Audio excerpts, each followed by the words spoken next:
Good evening, good morning, good night, you lovelies. It is the one, the only Cappy D Bar, and we are here to get to some wrestling. All right, we are here to discuss Dynamite for February 4th, 2026. Hope all of you are having a great one, however you were catching this, whenever you were catching this. Now, originally, this would just be, a smooth shot into how much I, disliked this Dynamite, so on and so forth with my complaints with this show, because there are a couple of things I will be talking about with this show. What we can be talking about firstly and first off is Michael Hayes. Michael P. Hayes has started a cult revolution for Chelsea Green, all right, your former U.S. Women's Champion.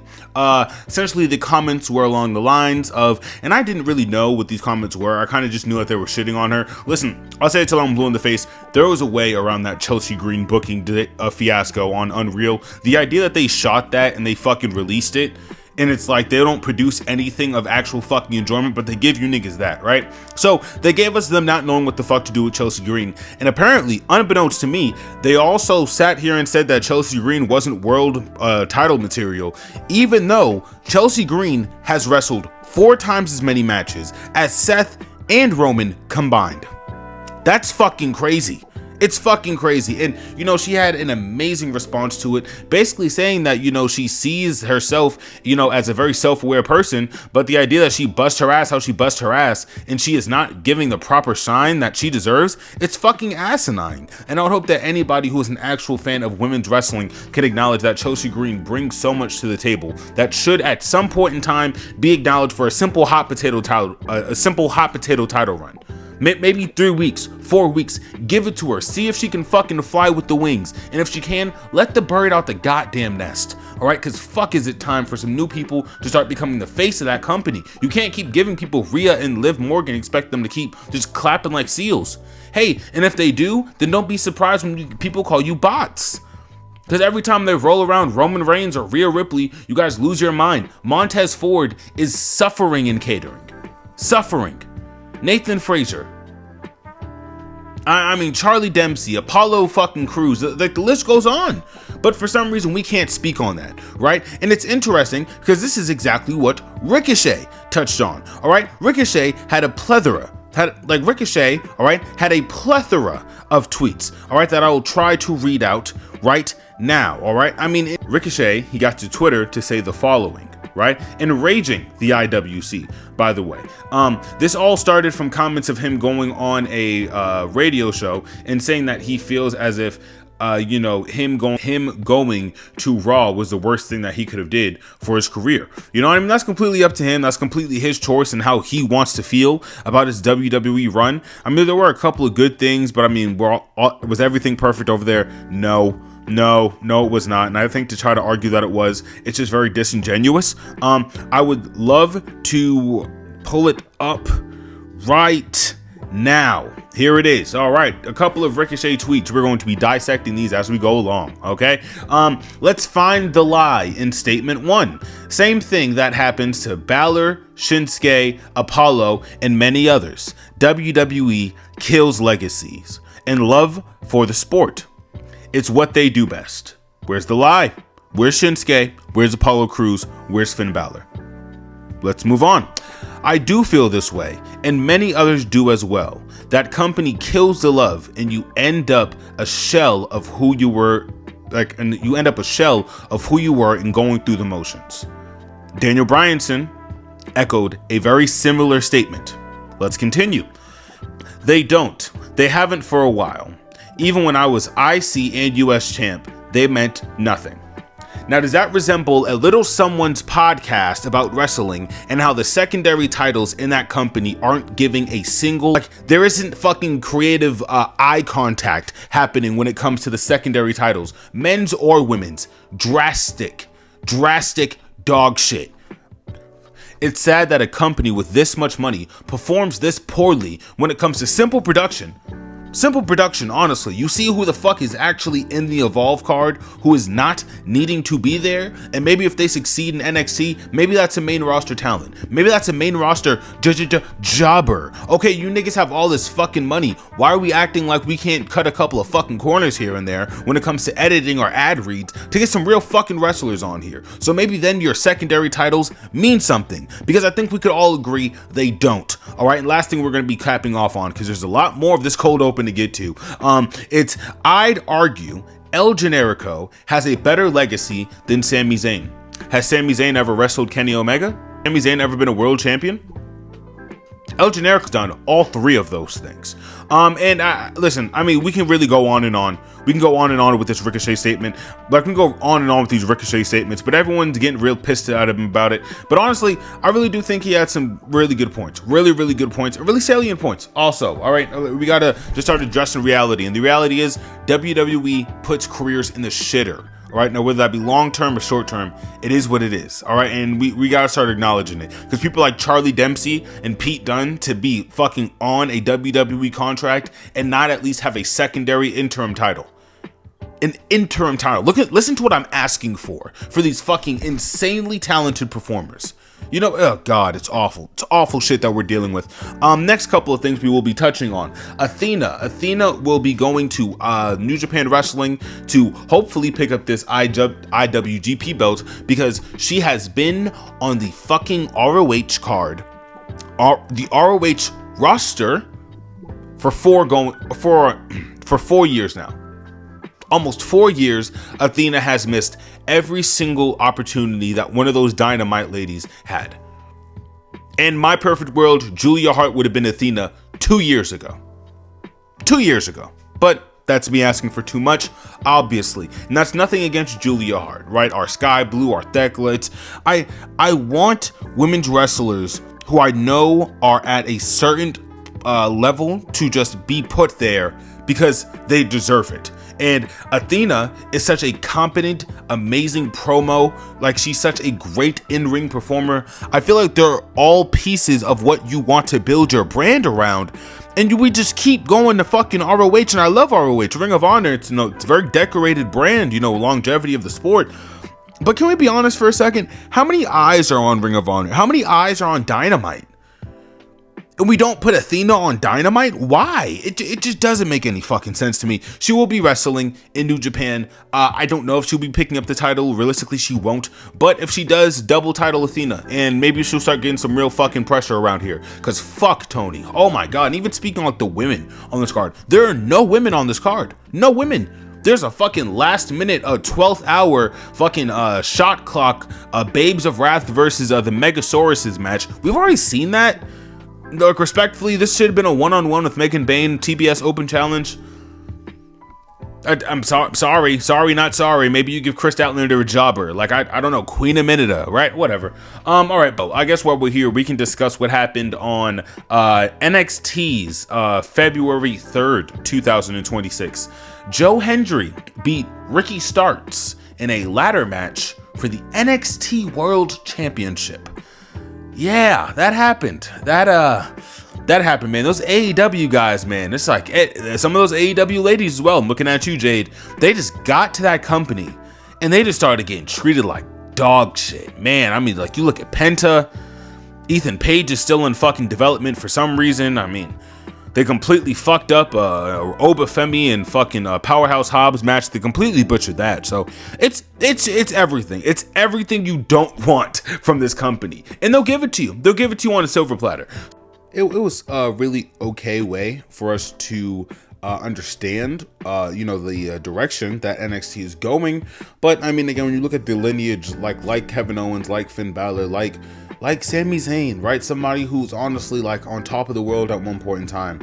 Man, but the era, the era of black and gold, really is no longer upon us.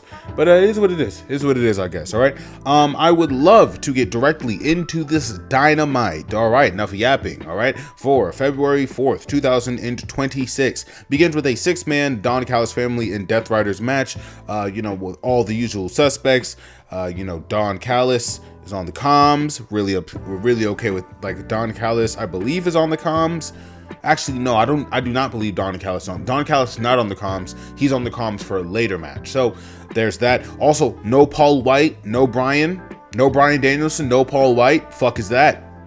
The fuck is that? Not happy with that one bit. But Daniel Garcia, he's definitely one of the highlights. He's getting very sharp in that ring. Josh Alexander has a great couple of minutes with Moxley. Mox has a great couple of exchanges with Takeshita. That match, Moxley versus Takeshita, is definitely worth the hype. Again, like in Pac and Elcon have some great dust ups. It's a good couple of graps in this match. Good couple of wrestlings, like a good couple of wrestling holds. Danny Garcia does end up eating the pin, meaning that they are really trying to protect Pac, at all costs. Understandably, he's a very big guy. So I understand everything going into this.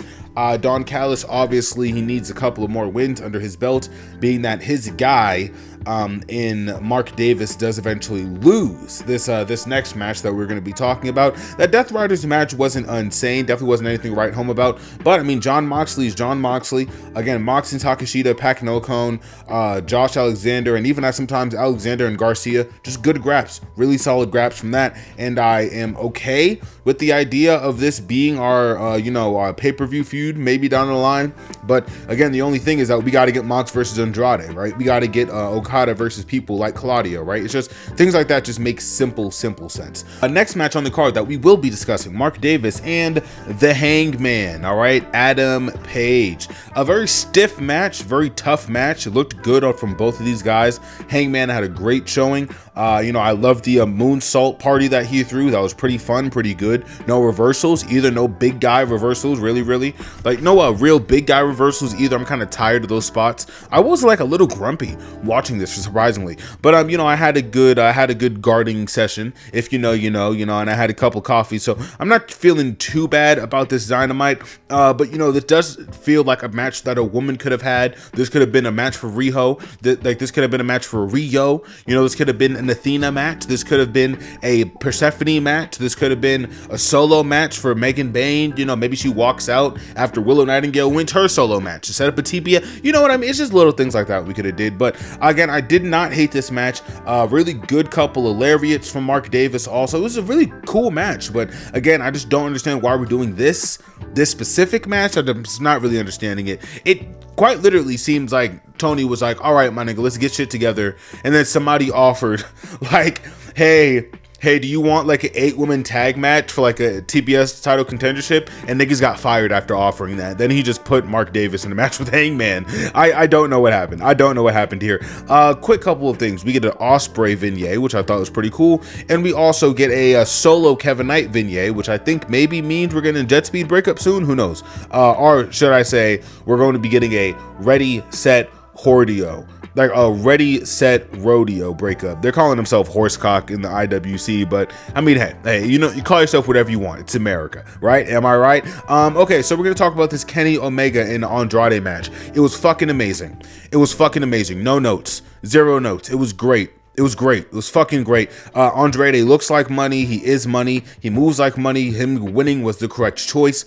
Did I love the finish? No, but it was creative with Swerve saving Kenny, and the ref kind of not using their brain to kind of understand that the only person who would have a screwdriver is probably the person that Don Callis for him, which is just like simple kayfabe stuff. I guess we could touch on briefly. The kayfabe at some of these shows, it just baffles me because Andrade is clearly the heel here, and Swerve is the build face. So why? Well, I guess why is Swerve down here? I guess is a valid question in and of itself, right? If you're a referee trying to officiate a match between two people that have nothing to do with Swerve Strickland, right? But what I really can't piece together is how the ref said, "Oh, you're the face. You're the face in this matter. So you're clearly here to help the face cheat, right?" And I'm like, the face would help a face cheat with a screwdriver? Ref? That doesn't make a lot of sense. And then also when I think about it, when Swerve gets in there, he just starts a pushing match with Kenny. I'm like, nigga, you didn't even try to explain your point of view. Just nothing. Oh man, it was pretty funny. But I do really like the idea of Swerve and Kenny wrestling. Those are very woke graps. I will be there for those graps. I will be seated for those graps. Off the top of my head, I would like for Kenny to go over, only in the aspect that I know Swerve can win with a loss. So, I won't split hairs on that, but Kenny versus Swerve is somewhere down the line. There is actively 4 people gunning for MJF's head in that world title. I love it. I love the stakes that we're building with this title scene, and I also like the idea that the fans are also so behind this version of MJF, with the world title. Everyone wants a piece of skin, and unfortunately, he's just the unfortunate book who's got the fucking title, right? It's cool. It's really cool. And again, it seems to be resonating well with the fan base. So, I mean, if they're responding well to it, I will obviously have a better cushion to, absorb it with. So, really good shit from this. Really good shit from Swerve. Again, Kenny, phenomenal match with Andrade. There's nothing really to talk about. I, again, can't stress enough how him going over was the right choice. This leads to an Andrade Hangman match that honestly might go up for match of the year. If Hangman brings Hangman from last year's Revolution, we might get match of the year category shit. But who knows? Who knows what we were going to get from the Hangman, right? So last couple of matches on the card that we're going to be discussing, there's 3 left, all right? Now, one of them involve a double champion, one of them involve a national champion, and one of them involves a world champion. I know all of you would like in your minds to think that I'm going to be reasonable with this booking sequence, but I'm not. Willow Nightingale goes over MJF any fucking the day of the week. Now this might sound pretentious, this might sound fucking crazy. MJF isn't a double champ. He's not a double champ. He's not the cutest fucking thing ever created in the world ever, maybe since fucking ever. He's not. He just isn't. Listen, Willow Nightingale is so amazing, and her going right after that Kenny Omega match with all of the fucking air sucked out of that room, and then her having to just fucking like will it back to life, and not by herself, because she's not by herself. I don't want to like discredit Harley Cameron, but we have to understand that the levels of wrestler between Harley Cameron and Willow Nightingale, they are there, and for us to pretend like they aren't there, it's just dishonest. It's dishonest, and I would love if Willow Nightingale could just be Willow Nightingale and not Harley Cameron's tag partner for one night. And I hope that's not me being an asshole, because I fucking love Harley Cameron. I love Minnie Monet, but I also really value Willow Nightingale and women like Athena, women like Kylie Armstrong, women like Mara Sade, right? These are people who I know can bring their A game day in and day out. All they need is the opportunity, right? And I really do hope that we get some kind of story and some kind of push for Willow, and a solo feud, because I'll be damned if she doesn't deserve it. I'll be damned if she doesn't deserve it. We're getting more stuff with Thekla and Chris. We're getting more stuff with Thekla and Chris. Very pleased on that. You guys know I'm very big on Thekla in this household. Chris Nightingale, she looks so great. Like all the women, when they arrive, they look awesome, as they always do. But Chris just has this fucking presence to her. And listen, a lot of people aren't big on her promos. I said I closed my eyes a couple of weeks ago and I heard Maxine Dupree. That was not a compliment by any stretch of the means. But I really do like this Chris promo. It's quick, it's efficient, and it sticks to landing. Thekla, I want your fucking head, and you cannot run from me. So in terms of you, being somebody that I want to squash like a bug, I'm going to squash you the way I want to do it, with a stipulation. She put over Collision. Now people are going to be tuning into Collision, seeing Chris Statlander, maybe, hypothetically, in a quick little brawl segment with Thekla. Maybe with Thekla going over. I don't know. Listen, Thekla gets that title in her hands, the fanboys are going to lose their shit, all right? And I might be one of them, okay? Last match on the card that we will be talking about, all right, will be MJF. Yeah! And Brody King, all right? Very quick match, all right? Very simple match, but effective. Damn, was it effective.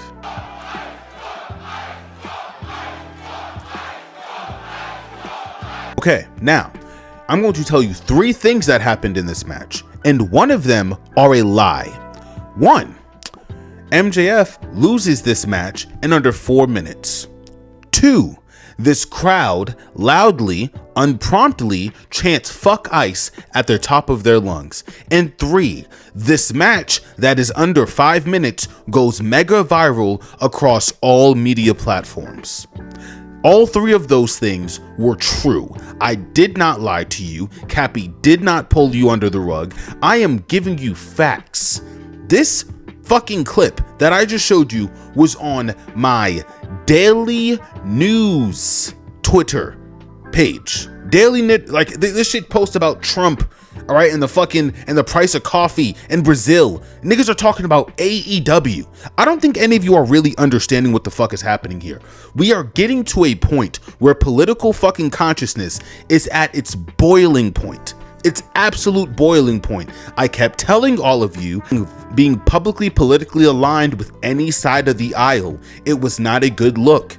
AEW is strictly apolitical. They're strictly apolitical. They don't intentionally do anything. They let the wrestlers go out there and do whatever. Jack Hager, formerly known as Jack Swagger, was talking about being a fucking MAGA supporter, anti-communist for like fucking 2 years before his contract ran up. I mean, they really don't care as long as you can wrestle a good fucking match. And it really does seem, I shit you not, that under 4 minutes, this match, everything leading into Brody King and MJF, it's taken the wrestling world by storm.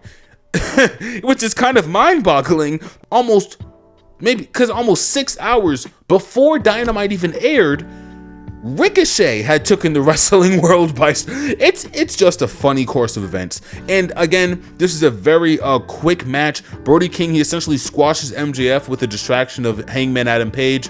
MJF, again, he has 6 different people gunning for that championship, including me, okay, and Lyric from Black Girl Wrestling. So I mean, hey, there's a lot of people going for this belt. You know, he needs to keep his head on a swivel. You know, he's on that Rob list for a reason. Listen, I loved everything about MJF's presentation tonight, even him just being like a fucking deer in headlights to those fuck ice chants. There's not a lot you can do when the pressure's on you like that. And listen, he took a couple of bumps after the match. Everyone comes out, they hit their cute little finisher, including Hangman, including Andrade. And you know, of course we're going to be getting Andrade versus MJ somewhere down the line, but I'm not gonna lie, nigga, if we get like a 5-man, like fucking no man survives kind of title shit, listen, I don't know what could happen, but it's possible. Okay, and I'm not gonna lie, Tony Khan is as creative as a fucking day is long. That's why I get on his ass about these women's matches, because you have something like Blood and Guts, you have superstars like Queen Aminata, like Thekla, like Willow Nightingale. Why the fuck is the crowd begging for women's matches? That doesn't make any sense. But you could fucking think up a 20-minute classic between Will Ospreay and fucking Jack something. It's, oh god, I could speak about this all night. But very cool Dynamite. A lot of you may have noticed that there is no One Piece video for this week, essentially because that One Piece chapter was just kind of nothing. So I'll be bundling that into this week's chapter. There is a lot of other stuff going up for the rest of the week, including Collision and SmackDown. All right, I have a lot of things on the way. So as I always say, you all stay tuned, stay safe, and stay beautiful. All right, peace.